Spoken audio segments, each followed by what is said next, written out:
आज की कक्षा पिछले प्रकरण से आगे बढ़ते हुए हम शुरू कर रहे हैं। पिछले प्रकरण में ईश्वर प्रणिधान का विषय विस्तार से आया था और उससे आगे आज का एक विशेष प्रकरण प्रारंभ हो रहा है। इस प्रकरण को कहेंगे का नाम हम रख सकते हैं चित्त प्रसादन। चित्त प्रसादन। अब चित्त प्रसादन के बारे में भूमिका रूप में कुछ बातें बताऊंगा और फिर हम चित्त प्रसादन वाले सूत्रों को देखेंगे। आप देखिए, आप विचार करिए कि अब तक की जो घटनाएं अथवा सूत्रों के माध्यम से योग की और ध्यान की जिन स्थितियों का ऋषि पतंजलि जी ने वर्णन किया, हम में से बहुत लोग तो उससे जुड़ पाए। कुछ लोगों को बड़ी कठिन लगी होंगी कि बहुत बड़ी बड़ी बातें बता दी और हम इन बातों के लिए अनुकूल नहीं हैं, हम अपने आप को सुपात्र नहीं पाते। तो इस प्रकार का एक प्रश्न का समाधान यहाँ पर हमारे को मिलेगा।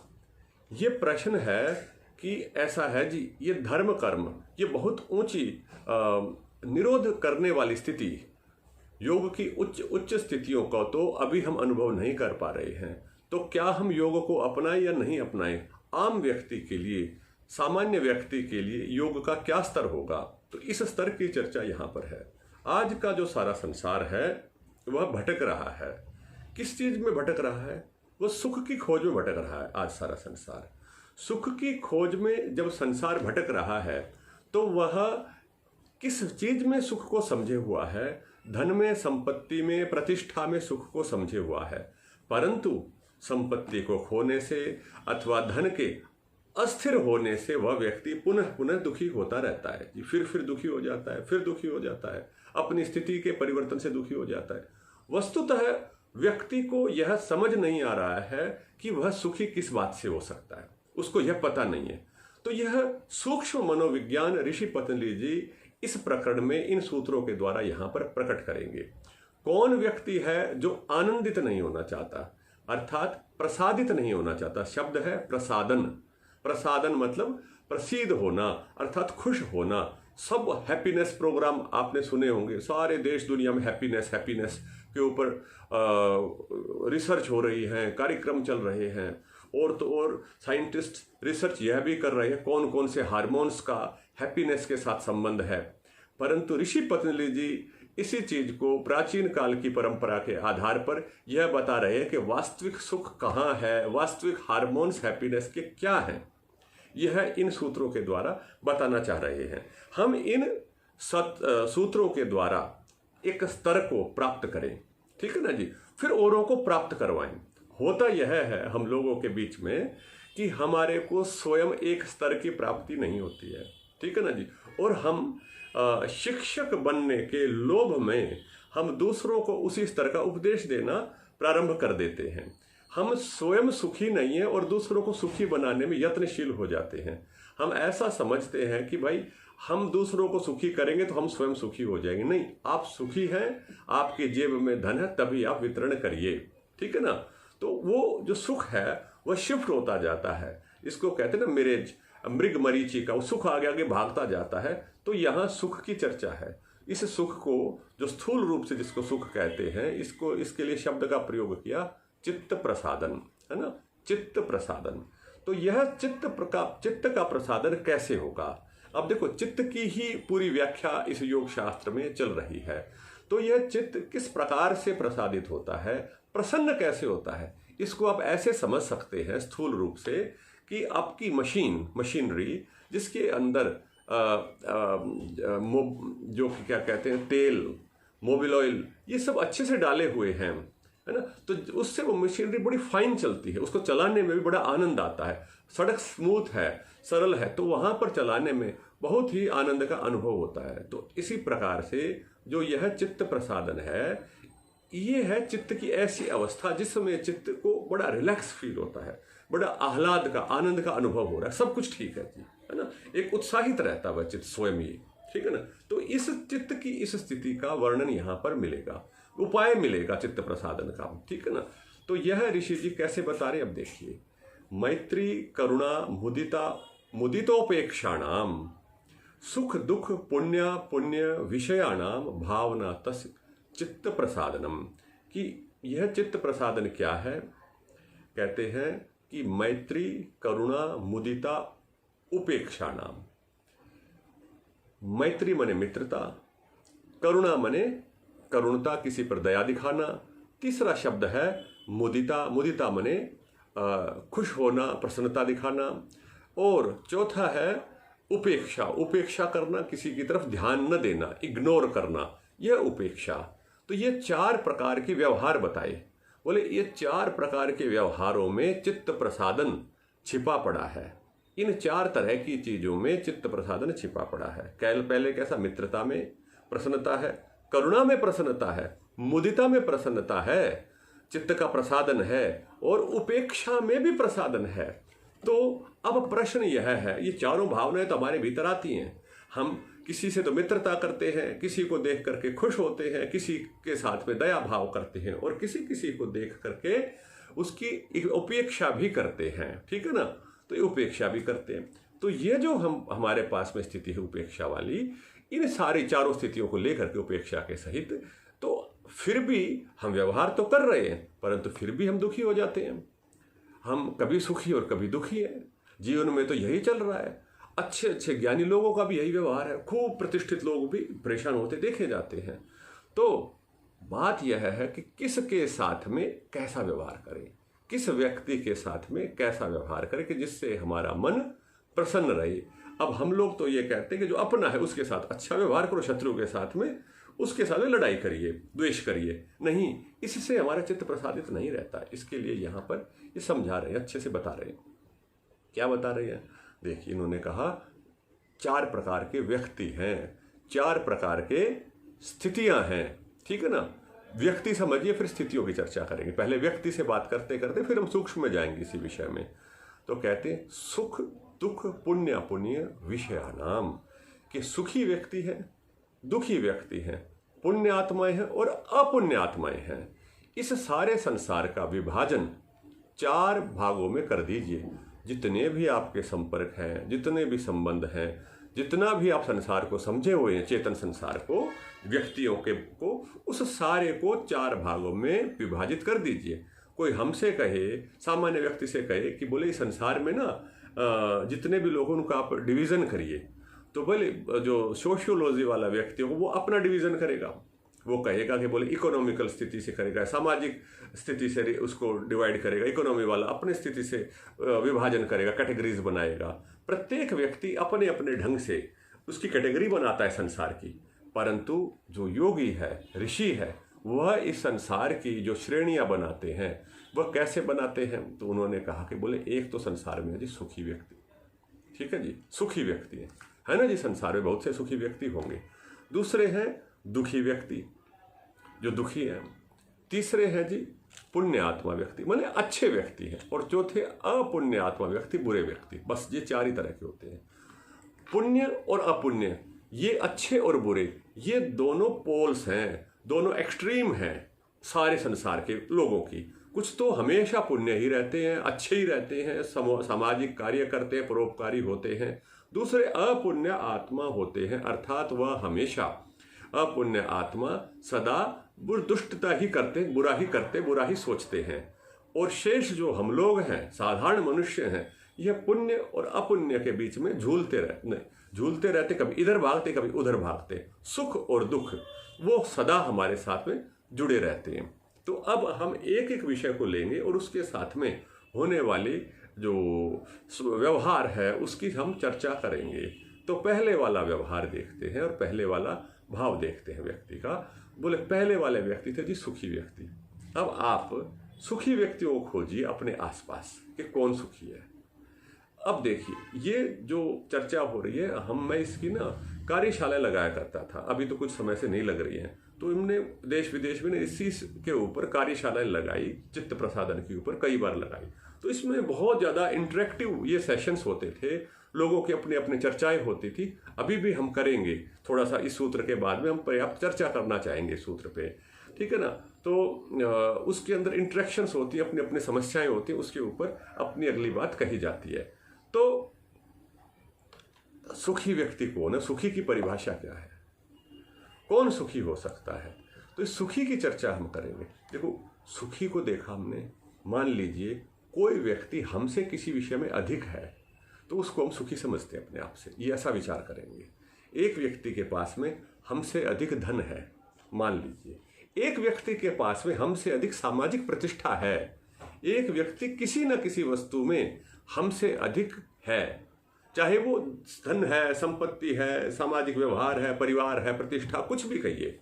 तो किसी वस्तु में और तो और अपने शरीर की दृष्टि से भी, रूप से, रंग से, आयु से, बल से, वय से, इन सब से भी एक व्यक्ति दूसरे से सुखी होता है, अच्छा लगता है, जिसको हम अपने से सुखी मान लेते हैं। ओहो, मैं तो बीमार हूं, दूसरा व्यक्ति कितना सुखी है। अब इस सुखी व्यक्ति को देख करके हमारे मन में क्या भाव आना चाहिए, प्रश्न यह है यहाँ पे, ठीक है ना जी। हमारे मन में क्या भाव आना चाहिए? सुखी व्यक्ति देखा, उसको देख करके प्रायः आमतौर पे जग में, समाज में उसके प्रति प्रतिस्पर्धा का भाव अथवा ईर्ष्या का भाव उत्पन्न हो जाता है हमारे मन में। और जैसे ही ईर्ष्या का भाव उत्पन्न होगा, जैसे ही प्रतिस्पर्धा का भाव उत्पन्न होगा, तो उससे हमारे जो चित्त का प्रसादन है, चित्त की जो प्रसन्नता है वो दूर भाग जाती है, हट जाती है। चित्त रिलैक्स नहीं रहता, वो नेगेटिव थिंकिंग की तरफ चला जाता है। तो उसके लिए हम तैयार रहेंगे। हम क्या करेंगे? हम उसके प्रति मैत्री भाव रखेंगे, मैत्री का व्यवहार करेंगे, मित्रता का व्यवहार करेंगे। जैसे ही उसके साथ में हमने मित्रता का व्यवहार जोड़ लिया, देखिए मित्रता साधारण व्यवहार नहीं होता। मित्रता तो भगवान योगेश्वर कृष्ण और अर्जुन के बीच भी था, ठीक है, दोनों सखा थे, सख्य भाव था। तो ये परमात्मा और भक्त के बीच में भी होता है, सबके बीच में भी। दो व्यक्ति जो अपने आप को एक दूसरे से पूरा खोल सकते हैं वो मित्र हो जाते हैं, ठीक है ना। एक दूसरे के सुख दुख को अपना सुख दुख समझ लेते हैं तो वो मित्र हो जाते हैं। तो अपने से सुखी को मित्र समझा तो वो जो सुख की जो स्थिति थी ना, उसके साथ आप जुड़ गई, उसका सुख अपना सुख लगता है। उदाहरण के लिए एक व्यक्ति आपका मित्र है, अगर आपका मित्र आपसे अधिक सुखी है, आपसे अधिक धनवान है, मान लीजिए एक मित्र की लॉटरी लग गई, ठीक है ना जी, ओहो, ऊपर से तो मित्रता थी और उसकी लॉटरी लग करके हम बड़े दुखी होते हैं। फिर भाई इसकी लॉटरी क्यों लगी, इसको तो बड़ा धन मिल गया। अंदर अंदर सूक्ष्म रूप से उसके प्रति एक नकारात्मक भाव होता है। परंतु यदि सच्ची मैत्री भाव है, सच्ची मित्रता है, तो उसको देख करके हमारे मन में भी विशेष सुख की अनुभूति होगी। अरे भाई बहुत अच्छा किया इसने, तो बहुत बढ़िया है। उसकी सफलता को देख करके, उसकी प्रतिष्ठा को देख करके आपको सुख होना चाहिए, ठीक है ना जी। सुखी व्यक्ति को देख के यदि मैत्री भाव है तो आपका चित्त अपने आप ही प्रसन्न हो जाएगा। अपने बच्चों का, अपने परिवार में किसी विशेष व्यक्ति जिसके प्रति आपका पहले से मैत्री भाव है, उसको यदि कोई विशेष सफलता मिलती है तो आप कितने प्रसन्न होते हैं। तो यह जो प्रसन्नता थी, यह आपकी प्रसन्नता बढ़ेगी, इस स्थिति के अंदर घटेगी नहीं, ठीक है ना जी। तो ऐसे अब आप तुलना करिए, आत्म विश्लेषण करिए, अपना स्वयं का निरीक्षण करिए। भाई जिन जिन व्यक्तियों के साथ में मेरे मन में मैत्री भाव आना था, उनके प्रति हमारे मन में मैत्री भाव नहीं आता, तो यह मैत्री भाव बनाना है। और इसका विश्लेषण भी आंखें बंद करके करना है, बड़ा आनंद रहेगा। चित्त प्रसादन वहीं से होना शुरू हो जाएगा, ठीक है जी। एक बात मैं संक्षिप्त में बता रहा हूँ, बहुत विस्तार कर सकते हैं हम, इतने सारे उदाहरण इनके ले सकते हैं। दूसरा है करुणा भाव, ठीक है जी, करुणा भाव। अब ये किसके साथ है? दुखी व्यक्ति के साथ। अब दुखी व्यक्ति कौन है? दुखी व्यक्ति वह व्यक्ति है, अब आप सामान्य रूप से कहेंगे जिसको दर्द हो रहा होता है ना, वो दुखी है, ठीक है। नहीं, कुछ व्यक्ति देखो दुखी ही होते हैं। परमात्मा ने ऐसी लीला है परमात्मा की कि उसको बहुत सारे दुख रहते हैं जीवन में। एक चीज से हटता है तो दूसरा आ जाता है, तीसरा आ जाता है, कभी शारीरिक कष्ट है, कभी पारिवारिक रूप से कुछ बाधाएं हैं, वो बेचारा कुछ अपनी उलझनों में ही लगा रहता है। ऐसे दुखी व्यक्ति होते हैं, है ना। अंगहीन है, कुछ भी है, ऐसे बहुत तरह के दुख हैं संसार में। तो दुखी व्यक्ति एक कैटेगरी है। अगर जिस प्रकार से हमने सुखी की परिभाषा करी थी, उसी प्रकार से यदि हम दुखी की भी परिभाषा कर लें, तो दुखी व्यक्ति वह होगा जो साधनों में, जो रिसोर्सेज में हमसे हीन होगा, हमसे कम होगा, उसको हम दुखी कह सकते हैं, ठीक है ना।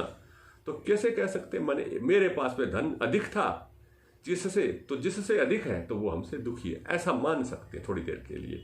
जिस प्रकार से हमने सुखी को अपने से साधन संपन्न माना था, हमसे जो साधनहीन है वह दुखी व्यक्ति है। इस प्रकार से करने से जो हमारा ये विभाजन है, विश्लेषण है, यह काफ़ी अच्छा हो जाएगा, समझने के लिए हमारे को सरलता हो जाएगी। तो ऐसे दुखी व्यक्ति अनेक रहते हैं और उन दुखी व्यक्तियों के साथ में हमारा क्या व्यवहार होता है। हम दुखी व्यक्ति के साथ में 2-3 प्रकार के व्यवहार कर देते हैं। ऐसा नहीं है कि हम ये करुणा का व्यवहार नहीं करते, नहीं, करुणा का भी करते हैं, परंतु प्रायः है हमसे जो दोष होते हैं वह दोष कैसे दोष होते हैं। दोष ऐसे होते हैं, धन से कम है, हम उसकी तरफ नज़र उठा के नहीं देखते, हम इस प्रकार से उसके सामने अकड़ करके चलते हैं जैसे हम बहुत बड़े व्यक्ति अभिमान से व्यवहार करते हैं और उसकी एकदम से उपेक्षा करते हैं, है ही नहीं, जैसे उसकी तरफ ध्यान ही नहीं देते, ऐसा हम दिखाते हैं। बड़े बड़ों में ऐसा दोष हो जाता है, ठीक है ना। जो न्यून है तो उसके प्रति करुणा भाव होना ही चाहिए। तो करुणा भाव न होने से ऐसा भाव भी, ये जैसे हमने उपेक्षा करी किसी व्यक्ति विशेष की जो हमसे न्यून था, हीन था किसी न किसी साधन में, तो ऐसा होने से क्या हुआ कि वह व्यक्ति इस व्यवहार के कारण हमारे चित्त की प्रसन्नता पर एक प्रभाव पड़ गया, अंदर अंदर से हमारे अंदर दबाव आ गया, खिन्नता आ जाएगी, हमें पता भी नहीं चलेगा। सूक्ष्म है, बड़ा ही सूक्ष्म विषय है। कई उदाहरण हैं, छोटे छोटे उदाहरण, मैं बहुत सारे उदाहरण यहाँ पे दिया करता था जब हम पढ़ाते ना। तो मैं एक उदाहरण अभी दूंगा आपको। उदाहरण यह है कि आप कभी भी जब इस पे जाते हैं, सड़क पे जाते हैं, ड्राइव करते हैं, तो उस पे सड़क पे क्या होता है कि कभी कभी ना ये आती है, रेड लाइट आती है, और रेड लाइट के ऊपर कुछ भिखारी होते हैं। भिखारी हमसे पैसे मांगते हैं, ठीक है ना जी। भिखारी हमसे पैसे, धन मांग रहे होते हैं। अब ये मैं अपना एक उदाहरण बता रहा हूँ, मेरे साथ ऐसा हुआ 3-4-5 वर्ष पहले की बात है। तो कुछ रेड लाइट निश्चित होती हैं, अपने लोग समझेंगे सारी इस बात को, और उस पर कुछ भिखारी भी निश्चित होते हैं, वही आ जाते हैं, हर बार वही मांग रहे होते हैं। तो एक बार की बात है, तो मैं कहीं पर ये जो चित्त प्रसादन के ऊपर ही व्याख्यान कर रहा था, कार्यशाला चला रहा था, तो उन्हीं दिनों में इन्हीं विषयों पर ज़्यादा चिंतन कर रहा था। तो रेड लाइट पर जैसे ट्रैफिक होता है तो हम चिंतन कर रहे थे। तो उस समय पर वो भिखारी आया, उसने ऐसे अपने सिक्का लेता या हाथ लेकर के ऐसे नॉक करता, ठक ठक आता अपनी गाड़ी की खिड़की को। तो मैं खिड़की खटखटाया, और हमारा प्रायः इस प्रकार का भाव होता है कि उसको ना डांट देते हैं, दुत्कार देते हैं, ठीक है जी, और आगे बढ़ जाते हैं। हम ऐसे सामने दिखाने का प्रयास करते जैसे हम उसको देखते ही नहीं हैं, हम उसको देख ही नहीं रहे, जैसे वो बोल रहा है और हम सुन नहीं रहे, ऐसा हम दिखाने का प्रयास करते हैं, ठीक है ना। अब क्या हुआ कि मैं थोड़ी सी देर के लिए चला, और फिर जब जैसे व्यक्ति आगे निकलता है ना इस स्थिति से, तो वह उस भिखारी के विषय में 2 शब्द बोलता है अपने साथ वाले को।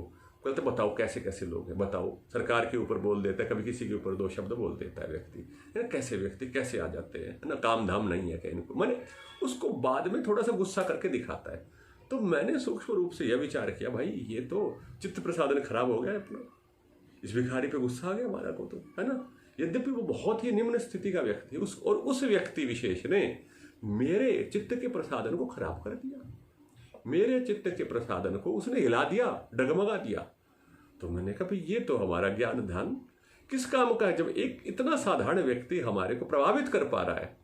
तो इसमें फिर अगले दिन, क्योंकि उसी स्थान से जाना था, तो अब की बार पूर्व तैयारी कर लीजिए। तैयारी जब कर लेता ना व्यक्ति युद्ध की, तो वो जीतता है। बिना तैयारी के युद्ध में उतरने वाला व्यक्ति जीतता नहीं। इसीलिए अभ्यास अभ्यास हम बार बार कहते हैं। ऐसे योग अभ्यास में अपना आप पहले अभ्यास करेंगे तो व्यवहार काल में विजय प्राप्त होती है, नहीं तो व्यवहार काल में व्यक्ति गिर जाता है। तो क्या होता है कि मैं अगले दिन गया, मैंने कहा भाई ऐसा नहीं करूँगा, इसके साथ इसकी उपेक्षा नहीं करनी है, इसके साथ तो करुणा व्यवहार करना है। धन देना न देना एक बात है, पर व्यवहार हमारा करुणा का होना चाहिए उसके प्रति। तो मैंने, उसने ठक ठक की, खटखटाया गाड़ी को। तो गाड़ी को जब खटखटाया तो मैंने उसकी तरफ देखा, और देखा तो मैंने तो पहले सोच रखा था कि इसकी उपेक्षा नहीं कर ली है, इसके साथ तो करुणा व्यवहार करना है। मैंने थोड़ा मुस्कुराते हुए कहा, धन भी देने का मन नहीं था मुझे, परंतु मैंने उसको कहा कि देखो भाई, मैं आपको धन नहीं दूंगा, आप अच्छे कार्य किया करो। प्रेम से कहा मैंने, बिना गुस्से के कहा, बिल्कुल मन को सरल रखते हुए। अब क्या हुआ कि उसी भिखारी ने के मन में बड़ी अपेक्षा हो गई, क्योंकि ऐसा उसको कोई नहीं कहता, इतना प्रेम से कोई भी नहीं बोलता है। उसको ये अपेक्षा हो गई कि मैं धन इसको अवश्य दूंगा। अब मैंने चूंकि वो शीशा ऊपर चढ़ा लिया था, वो दोबारा ठक ठक करने लग गया। तो जब दोबारा दोबारा कर रहा है हमारे साथ में, तो अब मैंने दोबारा कहा, देखो भाई मैं तुम्हें धन नहीं दूंगा और ये मत किया करो, ठीक है ना। मैंने 2 बार, अब उसकी अपेक्षा इतनी थी कि उसको ऐसा लगा कि मैं दूंगा ही दूंगा।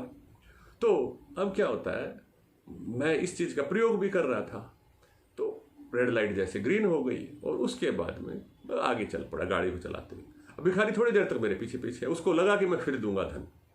अब मैं आगे निकला और मैं प्रसन्न हूं, और मैंने देखा पीछे मुड़ के भिखारी जोर जोर से चिल्ला रहा है और मुझे गालियां दे रहा है, मुझे गाली देने लग गया वो। तो हुआ क्या, हुआ ये कि जो चित्त प्रसादन था वो मेरा तो रहा और उसका खराब हो गया। होता उल्टा था इससे, वो हमारे साथ, क्योंकि वो हमको प्रभावित करता था। तो हमें उपेक्षा जिसकी नहीं करनी होती उसकी उपेक्षा कर देते हैं, ठीक है ना जी। तो इस प्रकार से हमारे को विचार करना चाहिए कि हम अपने व्यवहार को किस प्रकार से करें। बड़े सूक्ष्म व्यवहार हैं और आपके मन की प्रसन्नता के साथ ही व्यवहार जुड़े हुए अनेक उदाहरण हैं ऐसे जो हम चर्चा करते हैं सारे व्यवहारों को लेकर के। हम किसी विवाह में जाते, विवाह समारोह में, देखिए अब आप देखो, अपने से तुलना करते जाना। माताएं जुड़ी हैं हमारे से बहुत सारी अपनी कक्षा के अंदर, है ना। अब आप देखिए, जब आप विवाह की एक प्रक्रिया को आप कल्पना करिए। अब आप जा रहे हैं विवाह में या लोग जा रहे हैं, उस स्थिति को कल्पित करिए और चित्त प्रसादन से जोड़िए। आपको एकदम से ऐसे लगेगा कि कुछ लोग अपने को दिखाने के लिए चल रहे हैं, शो कर रहे हैं अपने ड्रेसेस को, ऐसे वैसे सब चीजें। और कुछ लोग ऐसा दिखा रहे हैं कि लोग तो उनको देखें, वो किसी को ना देखें, अपने आप को इतना महत्वपूर्ण दिखाना का प्रयास कर रहे हैं। और आप ध्यान से देखेंगे कि वो नकली ही चित्त प्रसादन होता है वहां प्राय है लोगों का। मैं एक उदाहरण दे रहा हूं, सबके लिए बात नहीं है ना, अपवाद होंगे। माने वो झूठा चित्त प्रसादन करने का समाज प्रयास करता है। जो स्माइल नहीं करता उसको समाज अच्छा नहीं समझता, परंतु वो स्माइल जो प्रसादित चित्त है वो भीतर का नहीं होता है। तो जो भीतर का प्रसादन है ना, तो ये सरल नहीं है, ये व्यवहार की इसी से होगा। जो ये पतंजलि जी ने सूत्र बताइए, आज का नहीं, हजारों साल पहले उन्होंने ये सूत्र खोज दिया था। यही सूत्र भगवत गीता में भी चित्त प्रसादन का आप ढूंढेंगे तो मिलेगा। यही सूत्र चरक संगीता में भी है, इसी से मिलते हुए सूत्र। सुखी जीवन, दुखी जीवन, पुण्य जीवन, अपुण्य जीवन, ये जीवन के भी भाग बनाए उन्होंने, ऋषियों ने, ठीक है ना, कि कौन सा कितना जीवन मेरा सुखी जीवन था, कितना दुखी जीवन था। तो ऐसे करके, तो यह है दूसरा जो स्तर था। इसके साथ में करुणा व्यवहार कर, अपने से निम्न को कभी भी उपेक्षा नहीं करना, नहीं तो आपका चित्त अप्रसादित हो। आप डांट सकते हो, डांटने में बुराई नहीं है, परंतु करुणा से, करुणा भाव आपका रहना चाहिए। अगर करुणा भाव नहीं, जैसे माता बच्चे को डांटती है, करुणा भाव उसका सदा बना रहता है, क्योंकि वो उसकी तुलना में साधनहीन है, माता की तुलना में। तो उसको आप डांट सकते हैं, किंतु करुणा से। तो करुणा भाव आपके भीतर है, तो आपके भीतर की प्रसन्नता को दूसरा व्यक्ति हिला नहीं सकता। देखो उदाहरण कितने बड़े बड़े महापुरुषों के, महान लोगों के उदाहरण यही है कि विशेष परिस्थितियों में भी उनके चित्त का जो प्रसादन था वह समाप्त नहीं हुआ। चाहे भगवत गीता में भगवान कृष्ण जी को देखो, युद्ध में लोग मर रहे हैं और सब कुछ हो रहा है, परंतु प्रसादित रहे हैं वो, वहां पर उनको कोई भी क्लेश नहीं निकट आ पा रहा है। स्थित प्रज्ञ जो कहते हैं, इस तरह की स्थितियां रहती हैं। तो ये प्रसादित चित्त की सूक्ष्म स्थितियां बहुत ऊंची हैं। इस चित्त प्रसादन के अभ्यास को करने के लिए हमारे को किसी अन्य आध्यात्मिक मान्यता की, परमात्मा की आवश्यकता नहीं है। सीधे सीधे व्यवहारिक विषय है, प्रैक्टिकल विषय है और गंभीर विषय भी है। प्रयोग में गंभीर है ना। बोले कहते हैं, देखन में छोटी लगे बात और भाव करे गंभीर, तो भीतर तक पेनिट्रेट करेगी ये बात, आप सबको छुएगी। जितना जितना आप आत्मविश्लेषण करेंगे, इंट्रोस्पेक्शन करेंगे, गहरे में उतरेंगे, तो आपको पता चलेगा कि आप प्रसन्न क्यों नहीं है इस क्षण, ये प्रसन्नता कैसे घटी हुई, आपको पता चलेगा। हजारों लोग, मतलब इतने व्यवहार हमारे ऐसे हैं कि जहां पर हमें जैसे करना था वैसे नहीं किया, ठीक है ना। तीसरी चीज आती है, कुछ पुण्य आत्माएं हैं। जो पुण्य आत्माएं हैं उनके साथ में हमारा व्यवहार कैसा होना चाहिए। पुण्य आत्मा को देखते ही प्रसन्नता का व्यवहार होना चाहिए, मुदिता व्यवहार होना चाहिए, है ना। अच्छे लोग, जैसे शिक्षक लोग, गुरु लोग, माता पिता भी, बड़े भी, ये भी हमारे प्रति तो पुण्यात्मा है ही। और कुछ लोग तो साधु संत ऐसे होते ही हैं कि जो सबके हित की बात ही सदा सोचते हैं। आप देखिए, जिनके सुख की बात हम सोचते हैं, जो हमारे सुख की सदा सोचते हैं, हित की बात सोचते हैं, ऐसे लोगों का आशीर्वाद यदि हमें मिलता है तो हम कितने सुखी होते हैं। अपने मन की बात उनके सामने बताने मात्र से हम सुखी हो जाते हैं। ठीक है ना। प्रसिद्ध एक श्लोक है संस्कृत का, मनुस्मृति का श्लोक है, तो अभिवादनशीलस्य नित्यम वृद्धोपसेविनः चत्वारि तस्य वर्धन्ते आयुर्विद्या यशोबलम। बहुत से लोगों ने सुना होगा ये श्लोक, प्रसिद्ध श्लोक है।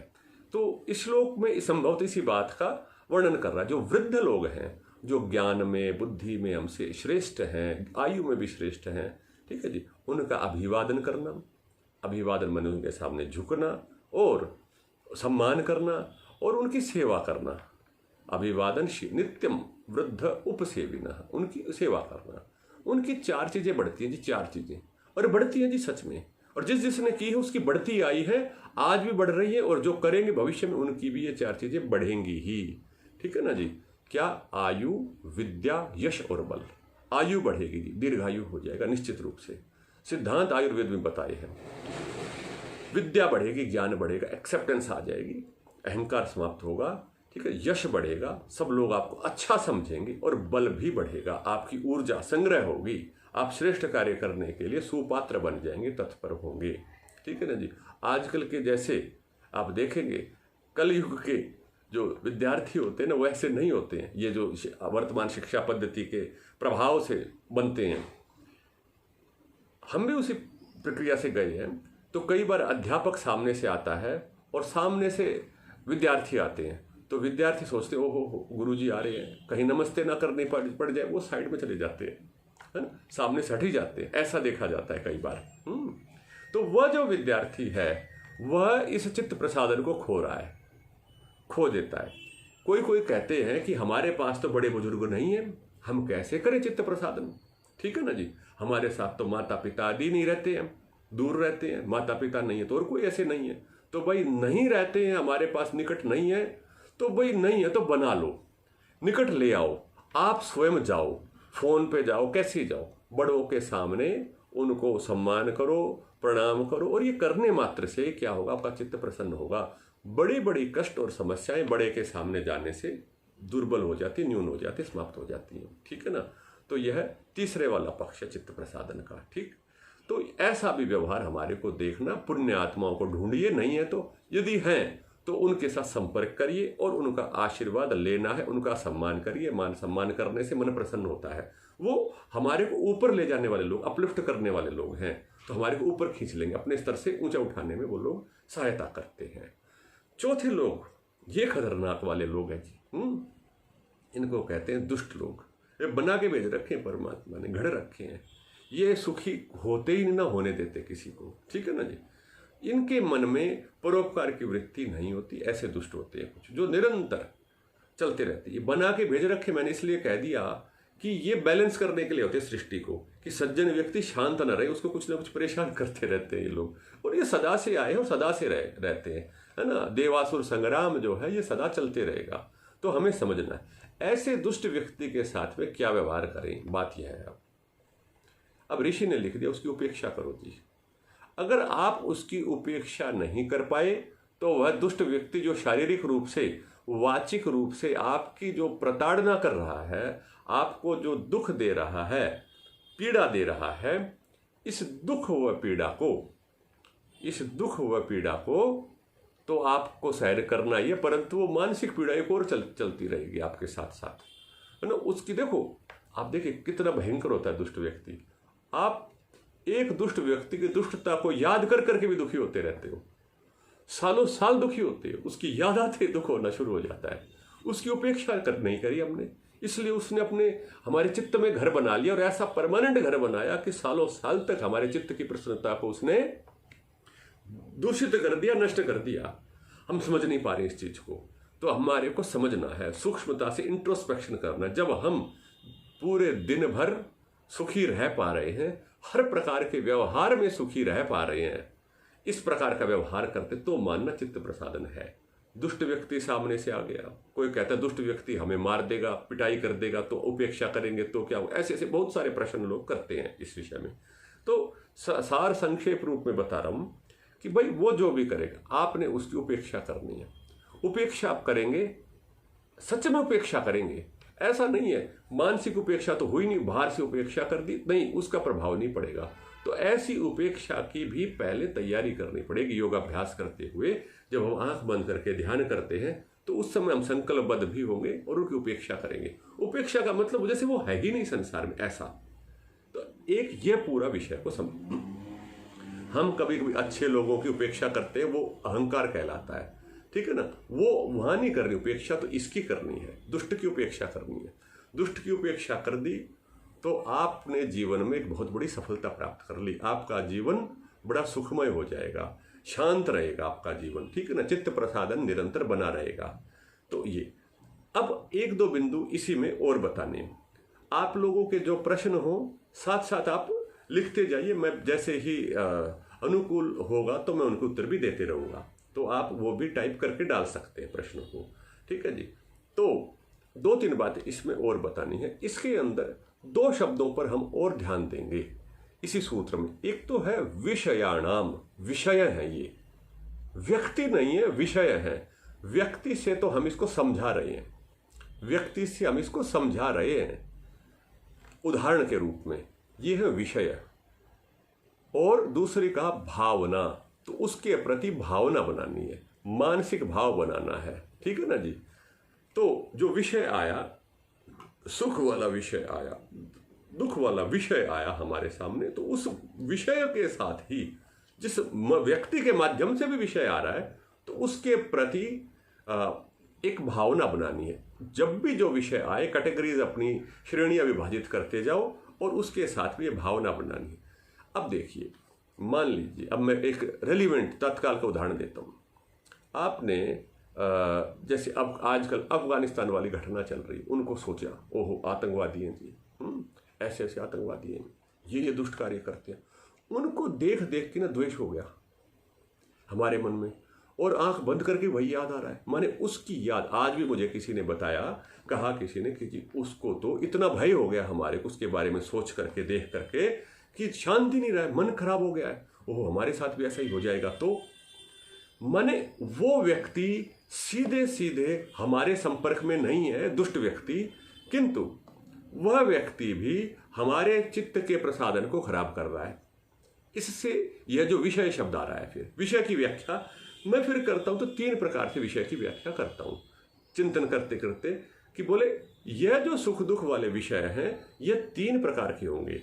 एक तो वो जिनसे हमारा सीधा संपर्क हो रहा है, सीधा संपर्क हो रहा है, आमने सामने बात हो रही है, माने सेकंड पर्सन, मध्यम पुरुष, जिनके साथ में सीधे सीधे हमारा संवाद हो रहा है, ठीक है जी। उसके अंदर ये विषय वर्गीकरण करेंगे और इन भावनाओं का प्रयोग करेंगे।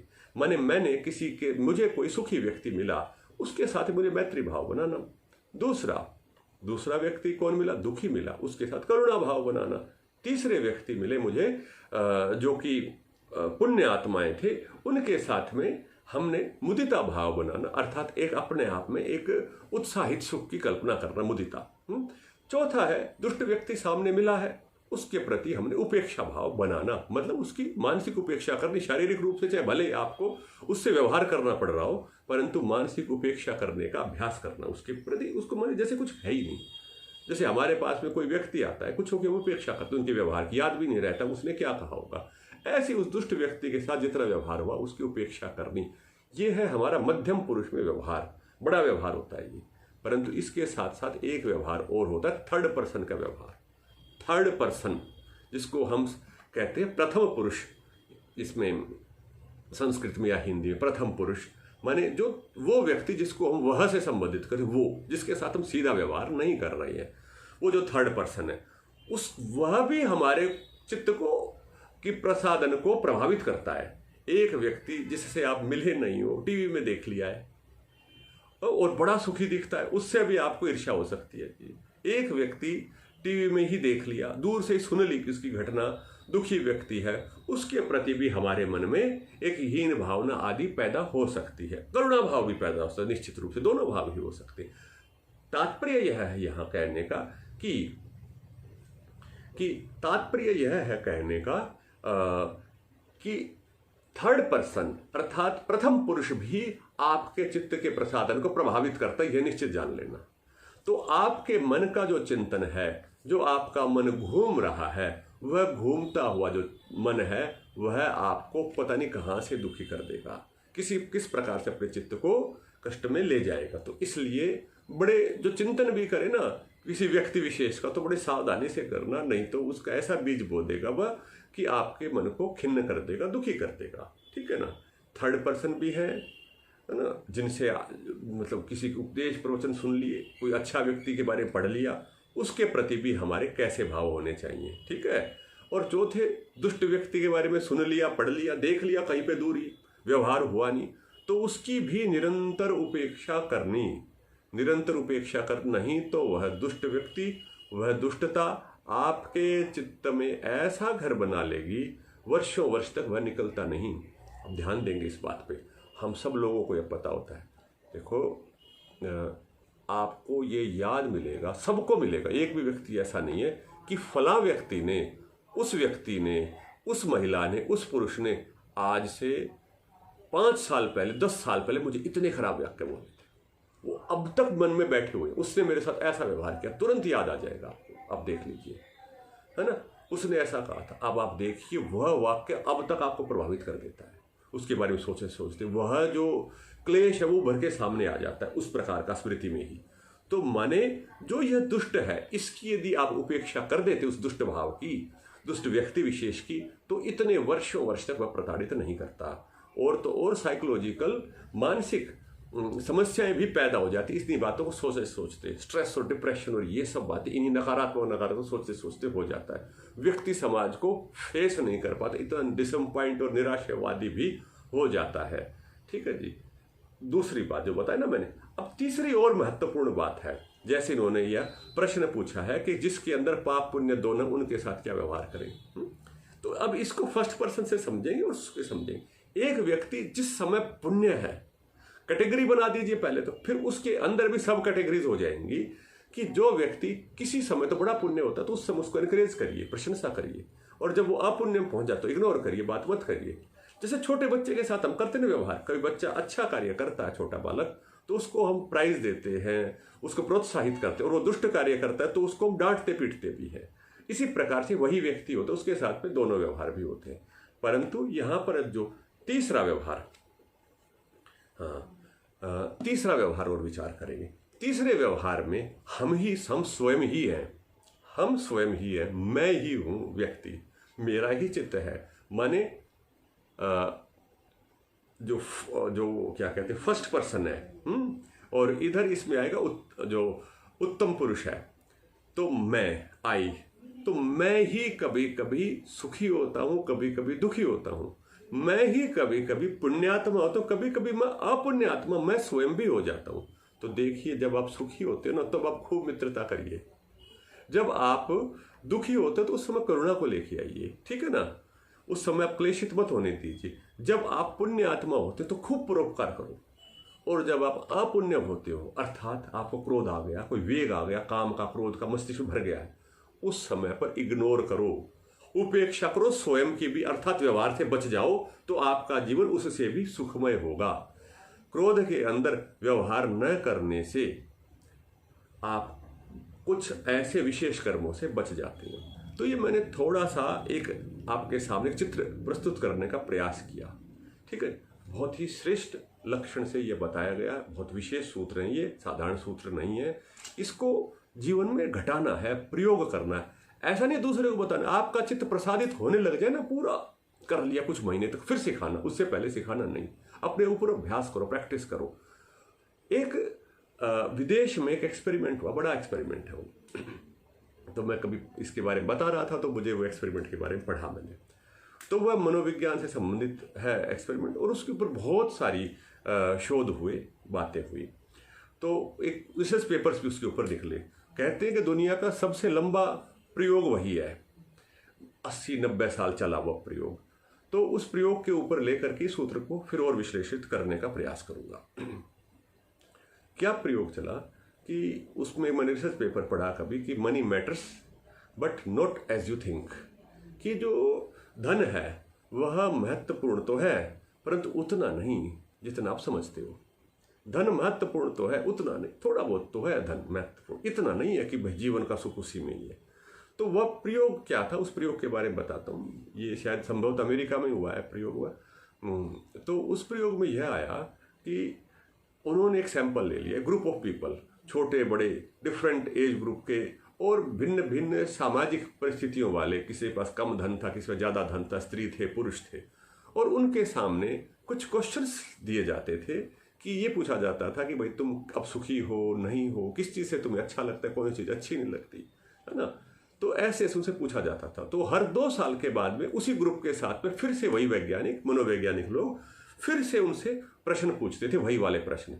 तो व्यक्ति जो पहले सुखी था वो कहता था अब मैं दुखी हूँ, मेरे साथ में ये समस्या होगी, ये तो सबको रिकॉर्ड किया, डाटा बनाया गया, है ना। और वह लगभग 80-90 साल तक वो प्रयोग चलता रहा, उनके डाटा को फिर एनालिसिस करते रहे।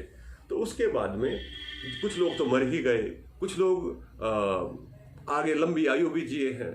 तो फिर पूरे के पूरे आयु का विश्लेषण हुआ, और विश्लेषण के बाद में क्या आया कि वह लोग वृद्धावस्था में, मतलब 40 के बाद जाता है तो व्यक्ति के जीवन की इच्छाएं भिन्न हो जाती हैं, फिर भिन्न हो जाती, होती जाती हैं, परंतु उसमें सुखी वही थे अंत में जाकर के। वृद्धावस्था में 60 के बाद में धन की इच्छाएं आदि भी कम हो गई, सब इच्छाएं संसार की भी कम हो गई, है ना। जीवन के लक्ष्य के प्रति भी जो भाव थे वो भिन्न हो गए, परंतु सुखी वह थे जिनके संबंधों में सुख था, जो मित्रों के साथ थे, है ना, जो अच्छे श्रेष्ठ लोगों के साथ थे, वही सुखी थे। जिनके परिवार में सुख था, निकट में जो निकट के लोग थे उनमें जब सुख था, व्यवहार उनका सुंदर था, तो वो सबसे ज्यादा सुखी थे। धन वाले सुखी नहीं मिले, अधिक धन वाले, और परिवार जिनका ठीक नहीं है, तो ये लोग सुखी मिले। तो मुझे तो बड़ा ही आश्चर्य हुआ कि यही बात प्राचीन हमारे ऋषियों ने कितनी विशेषता से बता दी, कितनी विलक्षणता से कह दी है ये बात, जो आज साइंटिस्ट इतनी आगे बढ़ते बढ़ते भी और संकेत रूप में उन बातों को बता पा रहे हैं। ऐसा स्पष्ट विश्लेषण कहीं भी नहीं है। तो हम अपने व्यवहार को ऐसे खोलते जाए, देख लिए कौन सी कैटेगरी में आया, अब को क्या है, अब क्या है, ऐसे करके। मिश्रित व्यक्ति निश्चित रूप से होंगे, परंतु जैसे मैंने बताया, मेरे स्वयं का अनुभव जो होगा, मैं स्वयं भी सुख और दुख दोनों होगा, ठीक है ना। तो जिस समय सुख होगा उस समय पर ये व्यवहार करना, जब नहीं होगा तो ये करना। आप पूरे टेबल्स और कॉलम बना सकते हैं और उसके अंदर कैटेगरीज डाल दीजिए, और आप जब ध्यान करेंगे तो बड़ा आनंद आएगा। आप ध्यान करेंगे तो इसके ऊपर टेक्निक है, इसके ऊपर भी ध्यान करने कराने की हम सिखाते हैं। तो बोले आंख बंद करके विचार करेंगे, बताओ जी सबसे सुखी कब थे। तो पता है क्या होता था, जैसे मैंने कई बार प्रयोग किए, विदेश में भी एक कार्यशाला के अंदर कुछ डॉक्टर्स थे, साइकेट्रिक्स थे, तो वहाँ पर प्रयोग किए, बताया। तो मैंने कहा सुखी समय कब है हमारा, कब है हम सबसे सुखी, ऐसा चिंतन करो। कब थे तो पता तब चला जब आप कॉलेज में थे, अपने मित्रों के साथ घूम रहे थे ना, तब बहुत सुखी थे, बड़े आह्लादित थे, भक्कड़, बिल्कुल कुछ भी करने को तैयार थे। वो शब्द याद आ रहे, वो बाल्यकाल याद आ रहा है एकदम से। बोले जी कब सुखी थे, बोले 10 साल का था ना तब सुखी था, कोई 12-15 साल का, 20 साल के बाद तो कोई सुखी ही नहीं है। ऐसा फंस गया, क्योंकि संबंध तो की परीक्षण तो तभी हुआ ना, संबंधों का परीक्षण तो ये जब विभिन्न जो सामाजिक हमारे बंधन होते हैं तब उसमें आता है व्यक्ति, तब वो सुख दुख का अनुभव करता है विशेष रूप से, तब ही इस सूत्र की विशेष आवश्यकता पड़ती है। उससे पहले ही सुखी था व्यक्ति, इन संबंधों में आके तो फंस गया, इतना दुखी हो गया व्यक्ति। तो इस प्रकार से व्यक्ति फंसा पड़ा है जी, है ना, संबंधों में। इस सूत्र को अपना लिया तो हम सब सुखी हो सकते, अपना लिया तो। और अपनाना आसान है, बहुत कठिन नहीं है, पर सूक्ष्म है, कठिन नहीं है। ये आपको समझ में आया होगा, व्यवहारिक स्तर का सूत्र है ना। सूक्ष्मता में और जाएंगे तो और अधिक, तो पूर्ण सुख, पूर्ण प्रसादन, तो वो परमात्मा तत्व तक की प्राप्ति हो जाएगी इसकी, ठीक है ना। जो ये मैत्री भाव, करुणा भाव, ये ईश्वरीय भाव हैं, दिव्य भाव हैं, वहां तक हम पहुंच जाएंगे, उन भावों तक जुड़ जाएंगे, ईश्वर से ही, परमात्मा से ही जुड़ जाएंगे हम अंत में जाकर के, तो ठीक है ना। परंतु स्थूल से हमें हटाना प्रारंभ करना पड़ेगा अपने जो दूसरे भावों को। तो इन भावों को हटाते हुए हम आगे बढ़ेंगे और बढ़ते बढ़ते बढ़ते बढ़ते सुखी होते जाएंगे। और जब आप सुखी हो जाओ फिर दूसरों को सुखी करेंगे, पहले मत लग जाना, नहीं तो आपका सुख दूसरा ले जाएगा, है ना। जल्दी से किसी ने उपदेश दिया, देखो मैं उदाहरण देता हूँ, बोले अध गद गगरी छलकत जाए, आधा मटका लेके चलता है ना, वो झलक जाता है, गिर जाता है, भर के चलना है, फिर पिलाना पानी दूसरों को, है ना। तो क्या करना होता है कि व्यक्ति जब स्वयं प्रसादित नहीं होता है, व्यक्ति जब स्वयं प्रसन्न नहीं हो तो प्रसन्न करने लगता है, तो उसकी जो प्रसन्नता है ना, वो दूसरा व्यक्ति कैसे सुन रहा है, क्या रिएक्ट कर रहा है उसके अंदर समाहित हो जाती है। तो ऐसा नहीं होना। हम जब अपने आप में तृप्त हैं, प्रसन्न हैं, निश्चिंत हो गए, तब दूसरे को बताने में प्रसन्नता होती है। यहाँ भी कष्ट हो जाता है बहुत बार, तो हमें समझना ही उन चीज़ों की। तो अपने संबंधों को विश्लेषित करें, सुखी हो, प्रथम पुरुष, मध्यम पुरुष और उत्तम पुरुष में भी संबंधों को समझें, और दूर के निकट के सभी विश्लेषण करें संबंधों को, और कैटेगरीज में डाल दीजिए। हमारे जो संबंध हैं वो बिखरे पड़े, फैले पड़े, अलग अलग अपने फाइल्स बनाओ, फोल्डर्स बनाओ मस्तिष्क के अंदर, और जिस जिसके जो जो है ना वो वहीं डाल दो, उसी प्रकार से उसका प्रयोग करना, जिससे हम बहुत अधिक सुखी होंगे। ठीक है जी। तो इस सूत्र के बारे में मैंने थोड़ा सा बता दिया। और कोई प्रश्न हो तो पूछना चाहे तो पूछ सकते हैं, मैं एक दो प्रश्न और ले सकता हूँ। एक सूत्र और बताने का मन है मेरा आज, फिर उसके बाद अगले सूत्र अगली कक्षा में करेंगे। प्रश्न हो तो आप डाल देंगे, टाइप कर देंगे। प्रच्छर्दन विधारणाभ्याम व प्राणस्य। इस सूत्र में भी एक छोटा सा रहस्य छिपा है। रहस्य यह छिपा है कि कहते सांस को बाहर निकालने में और भीतर लेने में, बाहर निकालने में और भीतर लेने में प्राण के से चित्त प्रसादन हो जाता है। प्रच्छर्दन अच्छे से फेंक देना, प्रच्छर्दन कहते हैं फेंकने को, प्र माने अच्छी तरह से सांस को बाहर निकालना, और विधारण विशेष रूप से अच्छे प्रकार से उसको भीतर ले लेना। इतने करने मात्र से चित्त प्रसादन होना शुरू हो जाता है। ये बात समझ में आ रही है कि नहीं आ रही? ये रहस्य है। ये प्राण के साथ में चित्त के योग का सूत्र है कि ये चित्त और प्राण कैसे जुड़े हुए हैं। अगर प्राण स्मूथ चलेगा तो चित्त स्मूथ चलेगा। यदि प्राण हमारा ठीक ठीक चलेगा, सीधा सीधा चलेगा, तो हमारा चित्त भी सही रहेगा। हमारे चित्त के जो भाव हैं उससे हमारे प्राण पर प्रभाव पड़ता है। ऐसा एक प्रयोग है, हम लोग सभी करेंगे, क्योंकि देखो ये हमारा प्रयोगात्मक योग शास्त्र चल रहा है कक्षा। शब्दार्थ तो अब सबको पता ही है, पुस्तकों से पढ़ सकते हैं। प्रयोगात्मक यह है कि यहाँ पर जो प्रयोग है वह विशेष प्रयोग यह होगा कि हमारे मन के भावों का हमारे प्राण पर कोई प्रभाव पड़ता है कि नहीं पड़ता, इसका टेस्ट करेंगे हम। बाहर वाला प्रयोग नहीं है कि कोई बाहर से हमारे को मीटर ला के नापेगा, नहीं, इधर से ही नाप लेंगे हम प्राण को। मान लीजिए हमें क्रोध आ गया, अभी अभी क्रोध आ गया, क्रोध आते ही हमारे श्वासों की गति, श्वासों की वेवलेंथ, फ्रीक्वेंसी वो चेंज हो रही है या नहीं हो रही है, सांसों का वेग भिन्न हो रहा है कि नहीं हो पा रहा है, उसकी स्मूथनेस, उसकी सरलता में कोई अंतर आया कि नहीं आया। इसका मतलब ये कि चित्त के अंदर कठिनाई आ गई है, भीतर मशीन ठीक नहीं चल रही, वो प्राण के ऊपर प्रभावित कर रही है। तो क्रोध का श्वास भिन्न ही चलेगा, ध्यान से देखिए। डिप्रेशन का श्वास भिन्न चलेगा, टेंशन का श्वास भिन्न चलेगा, ठीक है ना जी।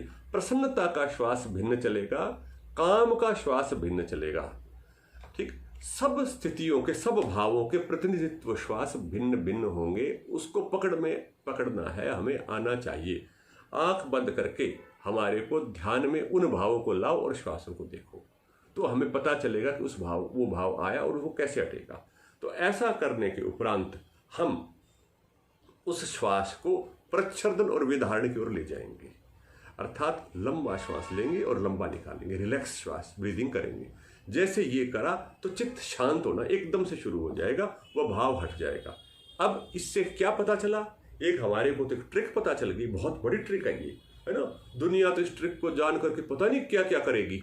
अगर ट्रिक ठीक से समझ में आ गई तो श्वास को ठीक करो, श्वास को ठीक करो और मन को प्रसन्न करो। कितनी बढ़िया बात है, कितना शॉर्टकट है ना। श्वास को लंबा लो और लंबा निकालो, लंबा लो और लंबा निकालो, पूरा निकाल दो और पूरा ले लो, मन शांत होना शुरू हो जाएगा।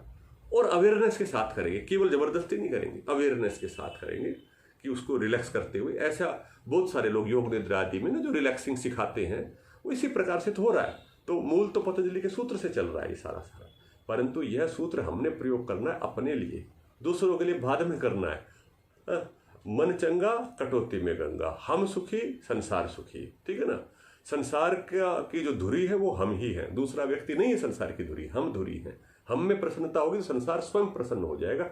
इस संसार की मानव समुदाय की बहुत उत्तम इकाई है, हम बहुत विशेष यूनिट है। तो हमें प्रसन्न होना है। यह इन शास्त्रों का, ऋषियों का जो है ना पुरुषार्थ है, वो हमारे लिए ही है। ऐसा नहीं है, ये सूत्र इसलिए नहीं बताया कि दूसरे को कैसे प्रसन्न करना, आपको प्रसन्न होना ये सीखना है। दूसरा अपने आप हो जाएगा प्रसन्न आपको देख देख करके, ठीक है ना।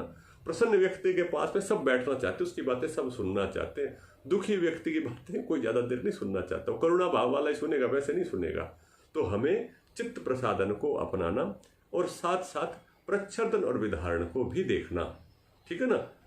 व्यवहार में बताया और फिजिकली बता दिया, फिजिकली भी इसको कैसे चित्त के जो विकार आया, चित्त के अंदर खिन्नता आई, उसको प्राण के माध्यम से हम कैसे ठीक कर सकते हैं, और बहुत सा इसकी व्याख्या की जा सकती है। तो मैं अपनी व्याख्या को इसकी को यहीं समाप्त करूंगा, और अपने कोई और प्रश्न होंगे वह प्रश्न हम ले सकते हैं, और आप इस पर पूरा चिंतन करें, क्योंकि हमारी कक्षाएं एक एक दिन छोड़ के ही हैं, तो इसलिए आप अभ्यास कर पाएं। मैं इसलिए और लंबा नहीं बता रहा हूँ, थोड़ा बता रहा हूँ अभी आज, ठीक है ना। आप कुछ चाहें तो पूछ सकते हैं, इसके ऊपर मैं आपको ऑप्शन देता हूँ पूछने का।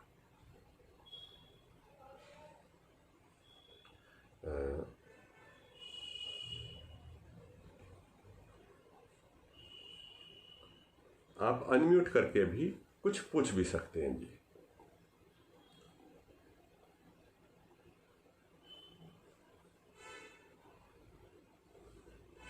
यह सब का चित्त प्रसादन है। मुझे ऐसा लगता है कि सभी के चित्त प्रसादन हो रहे हैं अभी। मतलब अगर आप इन सूत्रों के साथ में भीतर जा पा रहे हैं, आप अपने से रिलेट कर पा रहे हैं, एसोसिएट आपने जोड़ दिया उसको अच्छे से, अपने विभिन्न घटनाओं के साथ, परिस्थितियों के साथ में इन सूत्रों को अगर आप योग कर पा रहे हो, नोट्स बना पा रहे हो, अपने चित्त को खोल करके कॉपी पे लिख पा रहे हो, तो ये सूत्र सही काम कर रहा है, सूत्र का पढ़ाना सफल हो रहा है, ठीक है ना। नहीं तो ऐसे पुस्तक, ये ज्ञान है, पुस्तक में रह जाना है, ठीक है जी। तो इस प्रकार से इसको हम देखेंगे। तो किसी को पूछना है तो पूछ सकते हैं जी।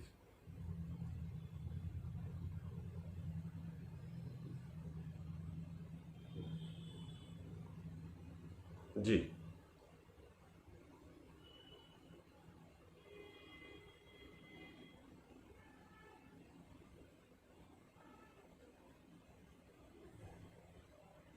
कोई नहीं अभी आज पूछने वाला ऐसा लग रहा है, तो कोई बात नहीं, हम आज की कक्षा को अच्छा जी, सब कुछ साफ साफ है ठीक है, तो बहुत बढ़िया। हाँ जी, तो हाँ जी पूछिए।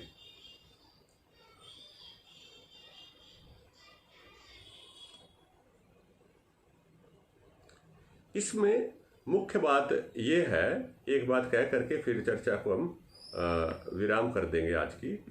मुख्य बात यह है कि हर परिस्थिति में हम सुखी कैसे रहें, हर संबंध में, हर घटनाक्रम में हम इस सूत्र को अप्लाई कैसे करें, वो होगा अप्लाई, ये बात पक्की है, ये बात आप मान लेना। इसमें ट्रिक है अप्लाई करने की, वो ट्रिक को ढूंढना है अपने को कैसे होना अप्लाई, ठीक है ना। जो नहीं पाएंगे, कुछ परिस्थितियों के अंदर उलझ जाएगा व्यक्ति, जैसे अर्जुन उलझ गया था किसी परिस्थिति के अंदर, तो ऐसी परिस्थितियों में फिर सुलझने के लिए फिर हम चर्चा करेंगे। तो उस परिस्थिति में ऐसे में क्या होगा, ऐसे में क्या होगा, उस पर चर्चा करते हुए फिर हम अगले सूत्रों तक बढ़ जाएंगे, ठीक है जी। चलिए, तो फिर आज की चर्चा को हम यहीं विराम देंगे, और हाँ अप्लाई करो जी सब, है ना। चर्चा को यहीं विराम देंगे। बहुत सुंदर। अब अपने अपने अनुभव भी बताएंगे बाद में, और फिर कोई जो प्रश्न होंगे, समस्याएं होंगी, वो पूरा लिख दो ग्रुप के ऊपर या निजी मुझे डाल दो, तो हम इस सूत्र से संबंधित सारी चर्चा को अगली बार भी ले लेंगे, ठीक है ना। चलिए, तो अब शांति करेंगे, पाठ को समाप्त करते हैं। ओम शांति शांति शांति। सभी का धन्यवाद, नमस्ते जी।